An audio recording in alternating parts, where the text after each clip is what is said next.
Miss Arnold finally agreed to let us continue using Minnie, but there was a catch to it. The next day, she gave us each a new history book and a new math book.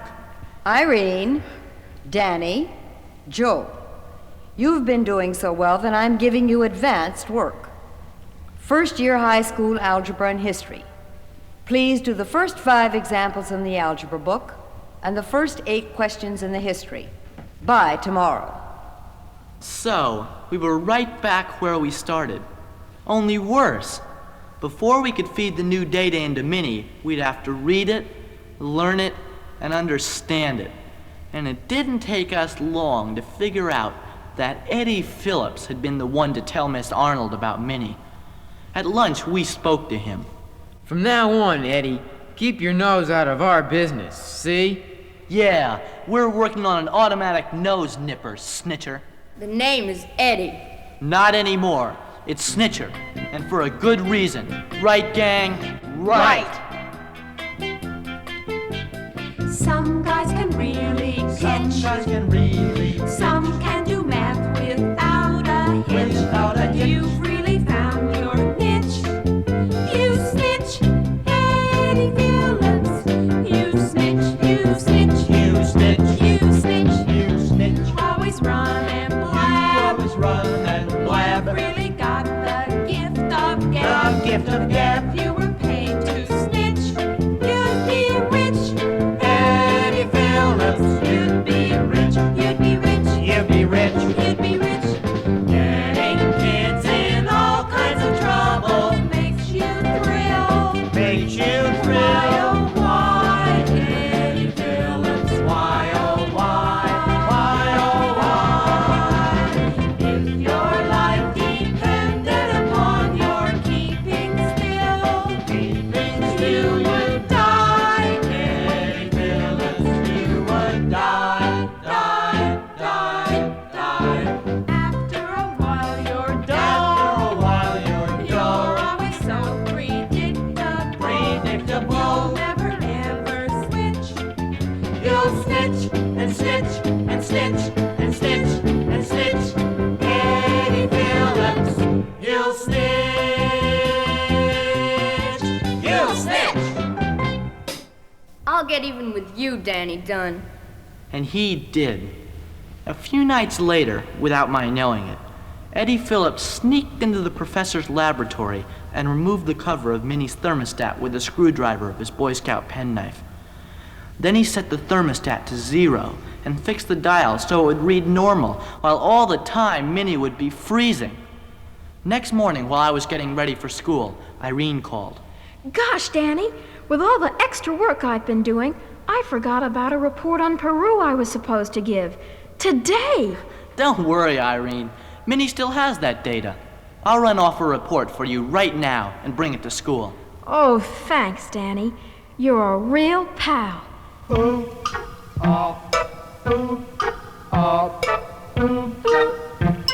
When I ran off that report, I thought Minnie sounded a little strange, but I figured she hadn't warmed up yet. And when the report was finished, it was too late to stop and read it. I rushed to school and handed it to Irene just in time.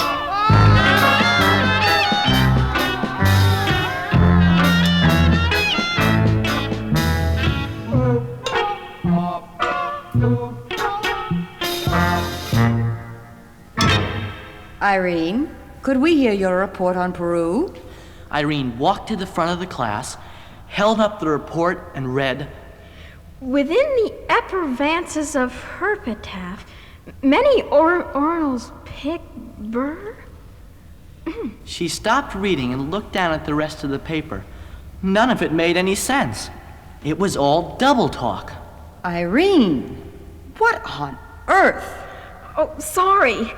I've got a frog in my throat. Please continue. A little clearer this time. Boy, what a spot to be in.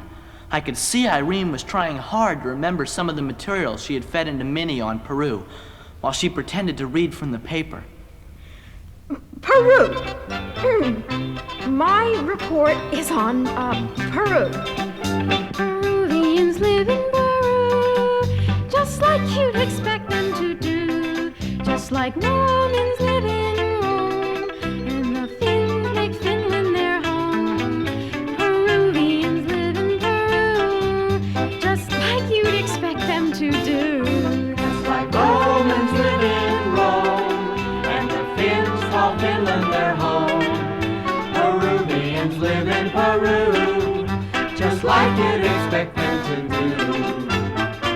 Peruvians are descendants of an old Indian tribe called Incas. 1/4 of the people speak Indian, the rest speak Spanish. About the climate. Each year the climate in Peru is what it's always been. The winter there is not very cold, nor is summer too hot. You might say Peru is a nation where weather makes good conversation. The winter there is not very cold, nor is summer too hot. You might say Peru is a nation where weather makes good conversation. The weather, of course, is due to Peru's location. Peru's location. Peru's in South America, which is in the Western Hemisphere, which is on the planet Earth, which is in the solar system, which is in the universe. That's where it is. To be more specific, first comes the North Pole, and under that we find Alaska, and under that we notice Canada, the United States and Mexico, and then comes South America, where, as I've stated, Peru's located. They wear derby hats and ponchos and blankets, and they eat mangoes and bananas and other fruits. And they farm, and they also have cities. They've got some big cities there, like big cities most everywhere, where Peruvians live and die, a whole lot like you and I. It's a nice place to visit, and how I wish I were there right now. Where Peruvians live and die, a whole lot like you and I. It's a nice place to visit, and how she wishes she was there right now. In summary, I would like to say, P is for Peruvian. P is for their economy. R is for the report I've just given. U is for you had to listen to it. Put them all together, they spell Peru. All right. After school, Irene walked up to me. Boy, was she angry. What a dirty trick to play, Danny Dunn. I didn't do it on purpose. Honest. Something must be wrong with Minnie, and we'd better find out what. Come on.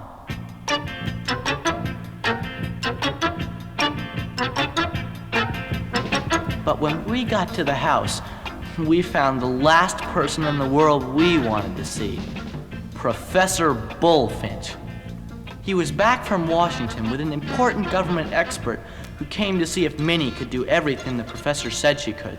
Shall we get on with it, Professor? Right this way. Been taking good care of the old girl, Danny? I did my best, sir. We'll just turn her on. Professor, there's something I want to tell you. Not now, Danny. Well, the professor asked Minnie a question about rocket travel and handed the answer to the Washington man who read it aloud. Migaroff, Sissapol, Bear? Is this some kind of a joke, Bullfinch? I tried to tell you, Professor, but you were in such a hurry. And anyway, I'm sure it wasn't anything I did. You allow this boy to play with your computer? No wonder it doesn't work anymore, if it ever did. Now, Dunny, suppose you tell me just what did happen. I told him all about how we used Minnie to do our homework and how she worked just great up until today. The professor checked the output, the translating mechanism, and the thermostat dial. Everything seemed normal. Well, Professor, I feel I've spent quite enough time on this miserable demonstration. He turned to leave, but suddenly he tripped over a Boy Scout penknife. He held it out to me. This, I presume, is yours. I guess so. Hey, no! Wait a minute. Mine's right here in my pocket, and I don't have two penknives. This one has some initials on it. E.P. Eddie Phillips. Goodbye, Professor. Too bad about your machine. Please don't leave yet. I think I know what happened.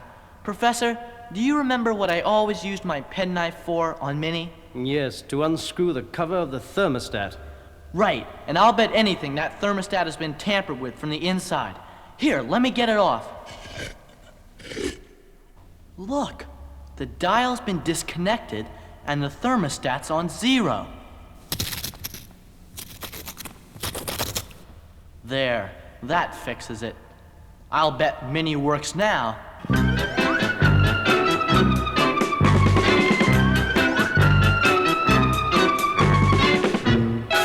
And I was right. The professor and the Washington man tested Minnie again. And this time she worked just fine.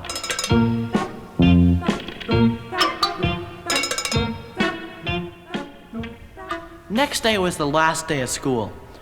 Joe and I were so mad at Eddie Phillips that we wanted to punch him in the nose.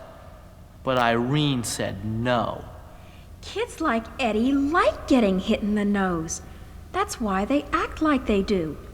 What would really bother him would be to show him that we're not only on to him, but that we're smarter than he is. So I handled it this way. Hey, snitcher, this your penknife? Yeah. Next time, don't leave your things lying around the professor's laboratory. It's so messy. Boy, you should have seen his face.